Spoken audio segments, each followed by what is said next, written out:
So ayan, hapon na. Buti maaga natin natapos yung ating spot finish na wall. Naubusan na rin tayo ng semento.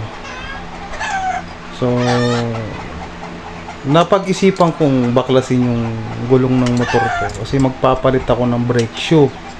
At gawa ng naputol yung isang spring dun sa loob ng brake shoe.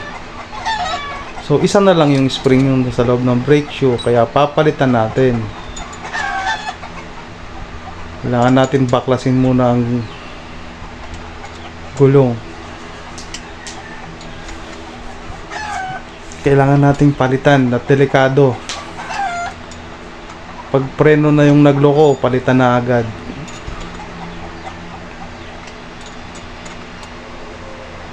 Medyo may kahirapan lang talaga pag barako yung papalitan mo ng brake shoe.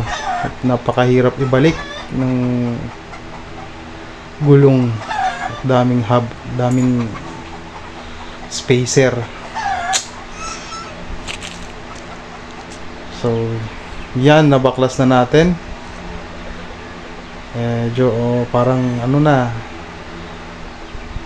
parang kinakalawang na. Hugasan muna natin siguro para kumapit yung ating yan. So nilinisan natin yan, binrush, malinis na yan. Ay, hindi pa pala, medyo may kadumihan dun, ayaw na matanggal eh, di wag. Kaya malinis na siya. Ayan,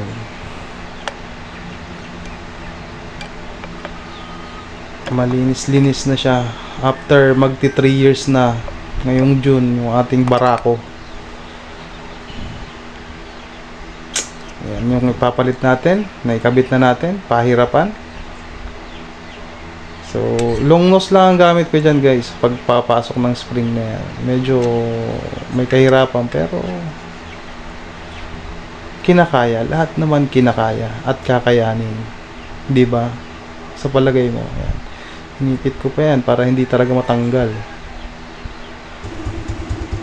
Medyo marami ng damage. Ito yung pinagpilitan, pwede pa, kaso ang problema wala nang spring. Isa na lang yung spring, ayan na lang natira. So itabi na lang natin. If ever na mapudpod, di pamalit na lang, pamalit natin. Thank you for watching.